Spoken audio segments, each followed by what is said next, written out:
Hello दोस्तों, कैसे हैं सभी लोग। दोस्तों आज हम बात करने वाले हैं पेपर 10 पर। पेपर 10 रहेगा हमारा और यूनिट रहेगा हमारा, यूनिट है 4.4।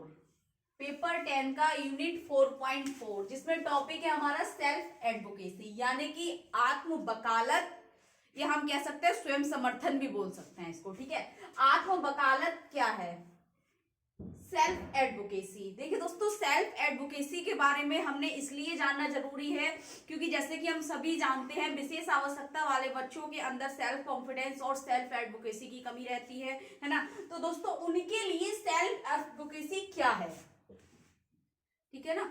सेल्फ एडवोकेसी क्या है, क्यों होना जरूरी है और क्यों इसकी आवश्यकता है, क्योंकि प्रत्येक व्यक्ति के लिए अपनी सेल्फ एडवोकेसी होना जरूरी है, स्वयं वकालत आना बहुत ज्यादा जरूरी है। तो दोस्तों आज हम जानेंगे सेल्फ एडवोकेसी को, यानी कि आत्म वकालत को। आत्म वकालत क्या है, अपने लिए बोलना, अपने हक के लिए बोलना, अपना हक मांगना, अपना हक जताना, क्या है, एक सेल्फ एडवोकेसी है, यानी कि आत्म वकालत है। तो इस पर बात करेंगे। कहीं ना कहीं सभी जानते हैं, विशेष आवश्यकता वाले बच्चे जो है संप्रेक्षण के साथ साथ बहुत सारे सामाजिक कौशलों में पिछड़े होते हैं। तो उसके साथ साथ क्या होता है दोस्तों कि उन बच्चों को, उन व्यक्तियों को अपने सेल्फ एडवोकेसी के बारे में उन्हें पता नहीं होता है, या सेल्फ एडवोकेसी वो नहीं रख पाते हैं, या हम कह सकते हैं अपने लिए वे बोल नहीं पाते हैं, कह नहीं पाते हैं, अपना हक के लिए लड़ नहीं पाते हैं। तो उनके लिए सेल्फ एडवोकेसी बहुत ज्यादा महत्वपूर्ण है, या उनको आना चाहिए, और हम किस तरीके से सिखाएंगे ये चीज हमें जानना जरूरी है। तो दोस्तों एग्जाम में आपका जो टॉपिक आएगा सेल्फ एडवोकेसी से या आत्म वकालत से आएगा आपका, दिव्यांग जनों के लिए आत्म जागरूकता का महत्व समझाइए। इस तरीके से आपको क्वेश्चन पूछेगा पेपर 10 से, दिव्यांग व्यक्तियों के लिए आत्म जागरूकता का महत्व, यह पूछेगा दिव्यांग व्यक्तियों के लिए आत्म वकालत क्या है। ठीक है, आत्म वकालत, ठीक है, जागरूकता नहीं, आत्म वकालत यानी कि सेल्फ एडवोकेसी। क्योंकि हमने अब से 2 या 3 दिन पहले क्लास किया था, उसमें हमने सेल्फ एडवोकेसी किया था, स्वयं वकालत की थी ना, वो सॉरी सेल्फ क्रिएशन अवेयरनेस किया था हमने। ठीक है, जिसमें हमने जागरूकता को पैदा करना है। तो बार बार वही शब्द आ रहा है मुझसे निकलकर, लेकिन यहाँ पर हम कर रहे हैं सेल्फ एडवोकेसी, ठीक है, आत्म वकालत। ठीक, तो दोस्तों देखिए सेल्फ एडवोकेसी क्या है। सेल्फ का मतलब सभी समझते हैं आत्म, यानी कि स्वयं। ठीक है, आत्म वकालत माने लड़ना, एक तरीके का वकालत का अर्थ होता है लड़ना, मांगना। ठीक है, लड़ना, मांगना, रखना, एडवोकेसी। अपने लिए बोलना, लड़ना, मांगना या हक जताना। ठीक है, सेल्फ एडवोकेसी है। सेल्फ एडवोकेसी, आत्म वकालत अपने लिए और उन चीजों के लिए बोलने की क्षमता है जो आपके लिए महत्वपूर्ण है। यानी कि सेल्फ एडवोकेसी क्या है, स्वयं वकालत है कि अपने लिए और उन चीजों के लिए बोलने की क्षमता है जो आपके लिए महत्वपूर्ण है।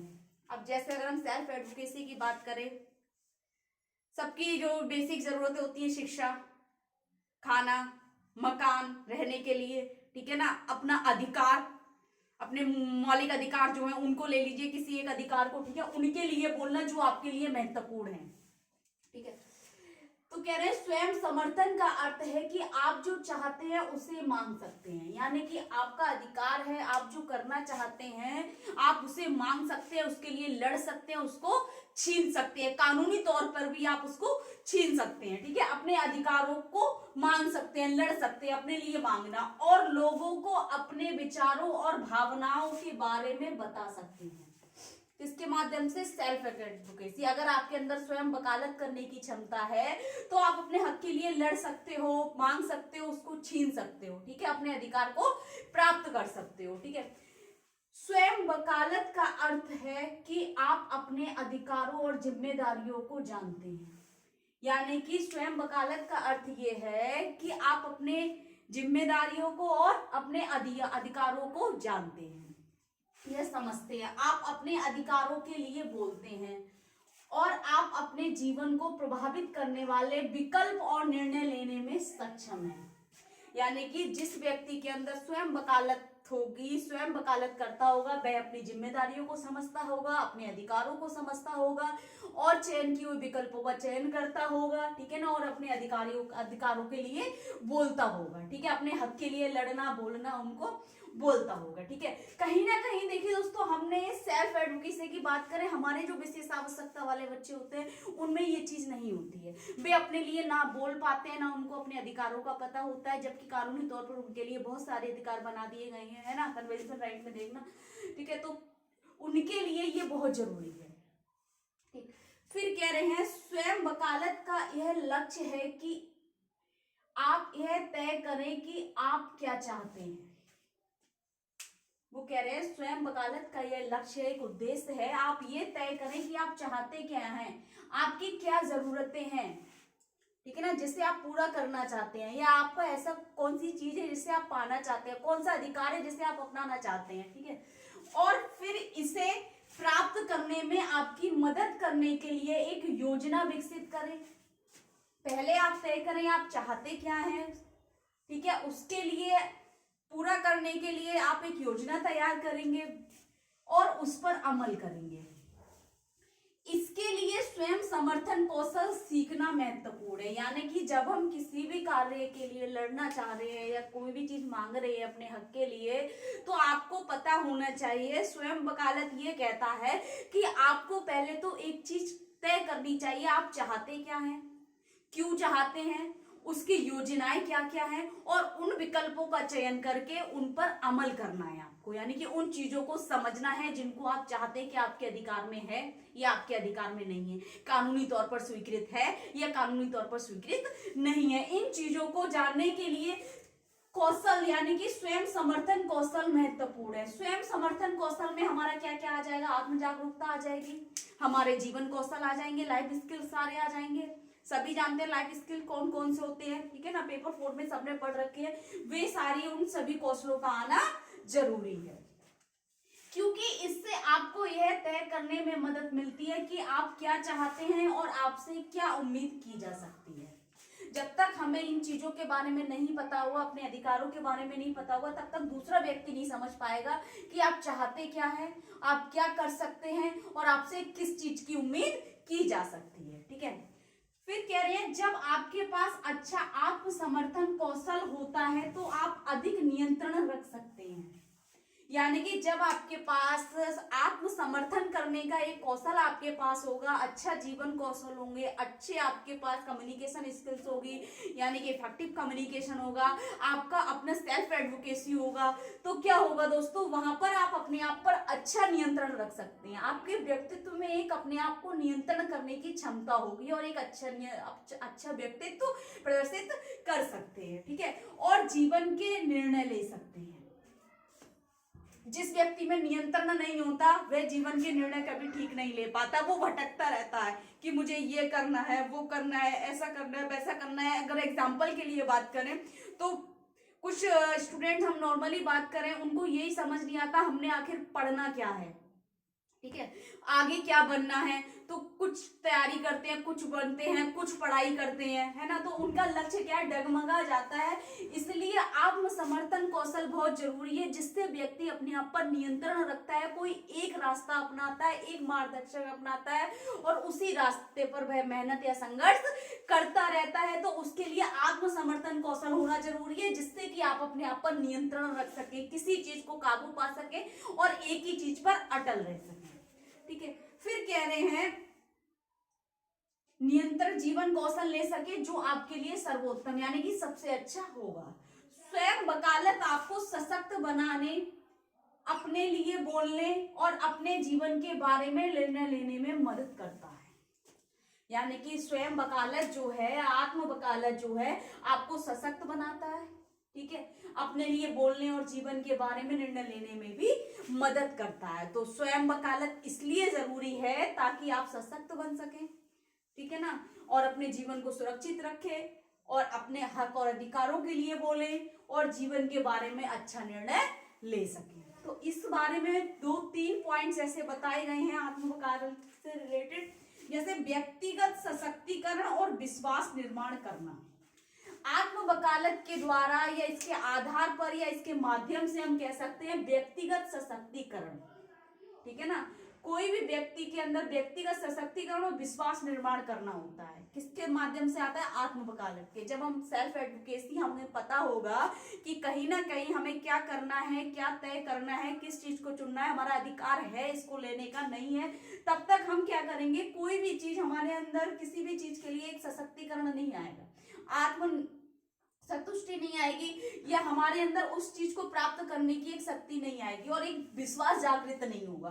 तो आत्म वकालत बहुत जरूरी है व्यक्तिगत सशक्तिकरण और विश्वास और निर्माण करने के लिए। क्या क्या है, देखिए दोस्तों, यहाँ पर बात की गई है बौद्धिक असक्षम लोगों की, यानी कि इंटेलेक्चुअल डिसेबल्ड लोगों की बात की गई है। बौद्धिक दिव्यांग लोगों के लिए आत्म वकालत हमारे जीवन के बारे में निर्णयों में नियंत्रण के निर्माण के साथ शुरू होता है, ठीक है ना। जीवन में जितने भी निर्णय लेने हैं हम आत्म वकालत के साथ ले सकते हैं। मुझे ये करना है, मुझे ये नहीं करना है, ये मेरे लिए ठीक रहेगा, ये मेरे लिए ठीक नहीं रहेगा, मुझे वहां जाना है या इस कार्य करना है, मुझे इस चीज की इच्छा है। अपने लिए आत्मसंतुष्टि के लिए भी कह सकते हैं, अपने सम्मान के लिए भी कह सकते हैं, ठीक है ना।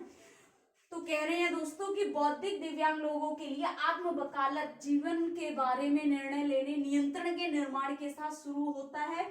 जो निर्णय लेने के अधिकार के बारे में सीखना व्यक्तियों के जीवन में एक महत्वपूर्ण कदम है, यानी कि जीवन के निर्णय लेना भी एक सीखना एक व्यक्ति के लिए महत्वपूर्ण कदम है। यहाँ पर बात की गई है हमारे दिव्यांग व्यक्तियों के लिए, तो उनके लिए बहुत ही ज्यादा महत्वपूर्ण है, क्योंकि उन्हें एक सही मार्गदर्शक की हमेशा आवश्यकता रहती है और वे सोचते हैं, या हम कह सकते हैं वे उस तरीके से नहीं सोच पाते जो उनके लिए सही होता है, ठीक है। फिर कह रहे हैं दिव्यांगों के लिए अधिकारों पर कन्वेंशन के अनुच्छेद 12 आर्टिकल नंबर 12 में कहा गया है कि सभी लोगों को अपने जीवन के बारे में निर्णय लेने का अधिकार है, जो उनके जीवन में आत्मविश्वास और नियंत्रण का निर्माण करने पर केंद्रित है।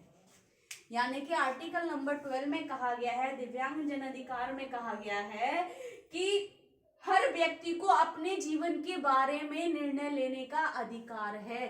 तो ये चीज इसलिए यहाँ पर बात की गई है कि जितने भी हमारे दिव्यांगजन व्यक्ति हैं, उन व्यक्तियों को अपने जीवन जीने के बारे में जो निर्णय लेना है, उनको अपने जीवन में, अपने बारे में, अपने लिए, तो उनको इस चीज का अधिकार है।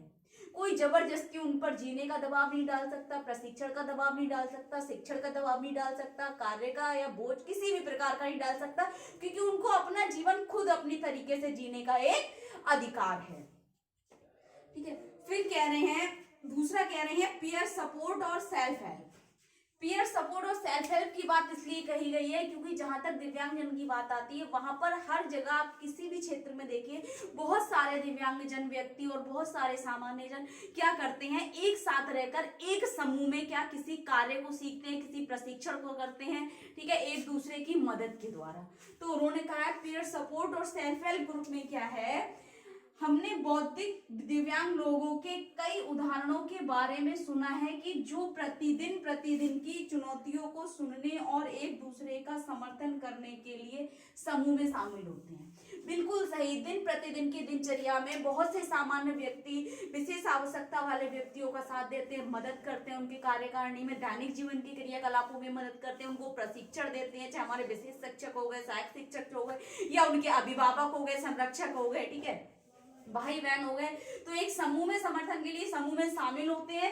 ये समूह लोगों को उनके स्वयं के जीवन की चुनौतियों का सामना करने के लिए सहायता प्रदान करते हैं। तो ये समूह जो होते हैं क्या करते हैं, उन लोगों के समूह को उनके स्वयं के जीवन की चुनौतियां, यानी कि जो उनके जीवन की चुनौतियां हैं, जिन चुनौतियों का सामना कर रहे हैं, उन चुनौतियों का सामना करने के लिए सहायता प्रदान करते हैं, और ये उनका राइट है सीखना, ठीक है। जो कि कौन करा रहा है, पेयर सपोर्ट, यानी कि एक ग्रुप है, उस ग्रुप के साथ वो क्या कर रहे हैं, स्वयं सहायता कौशलों को सीख रहे हैं।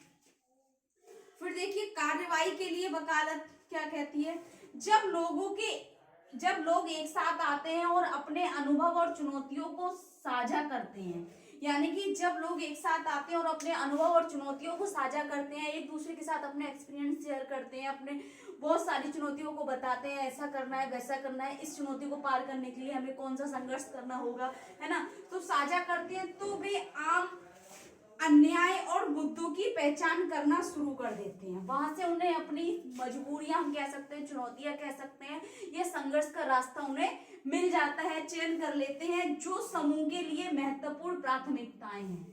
जो समूह के लिए महत्वपूर्ण प्राथमिकता इसलिए कहा गया है, किसी भी समूह की कोई समस्या होती है उसका पहचान करना सबसे पहले प्राथमिक महत्वपूर्ण आवश्यकता मानी गई है। फिर कह रहे हैं हमने कई अलग अलग प्रकार की वकालत के बारे में सुना है।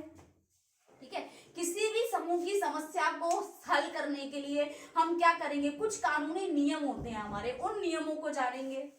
ठीक है, जिनमें शामिल है राजनेताओं को पत्र लिखना, अपने हक लड़ने के लिए, मांगने के लिए राजनेताओं को पत्र लिखेंगे, उनके साथ बैठक करना। ठीक है, नहीं सुना जाएगा उसके बाद मीडिया का उपयोग करना, मीडिया में बहुत बड़ी शक्ति है आजकल, है ना, प्रचार अभियान चलाना, सरकारों, सम्मेलनों और संयुक्त राष्ट्र प्रस्तुतियों में जाना। ठीक है, संगठनों और सरकारों के निर्वाचित नेतृत्व भूमिकाओं के लिए दौड़ना। तो ये सभी चीजें, ये कार्य क्या सिखाती हैं हमें, अपने वकालत, अपने लिए लड़ना सिखाती है, वकालत के लिए करना है कि किस तरीके से हम अगर वकालत करेंगे किसी भी समस्या के लिए या किसी अधिकार के लिए तो किन किन चीजों की जरूरत पड़ेगी। तो अलग अलग प्रकार की वकालत के बारे में सुना है, जिसमें राजनेताओं के पास जाकर हमारी समस्या सुनी जा सकती है। ठीक है, उनके साथ बैठकर, उनके साथ पत्र लिखकर, या मीडिया का उपयोग कर सकते हैं अपने अधिकार के लिए, सरकारी सम्मेलनों में जा सकते हैं।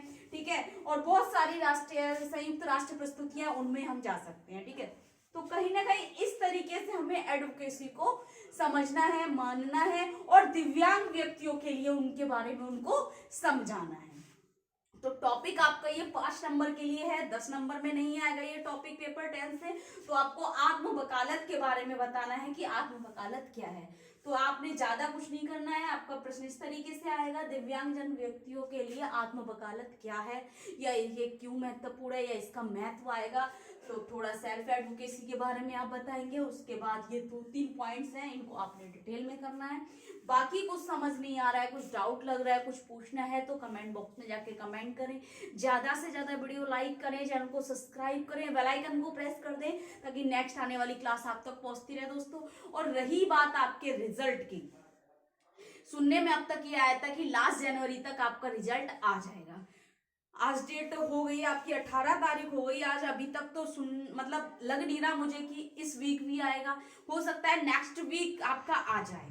ठीक है ना, 25 के बाद हो सकता है आपका डिक्लेयर हो जाए आपका रिजल्ट। लेकिन अगर बात की जाए तो फेब में तो 100% चांस है कि फरवरी में आपका रिजल्ट आना ही आना है, क्योंकि मार्च में आपकी न्यू प्लानिंग चलने लगती है, उसके बाद आपका एडमिशन स्टार्ट हो जाएंगे। ठीक है, न्यू सेशन का। तो जहां तक है आपका रिजल्ट जनवरी में अगर नहीं आता है तो फरवरी में 110% आपका रिजल्ट आपको मिल जाएगा।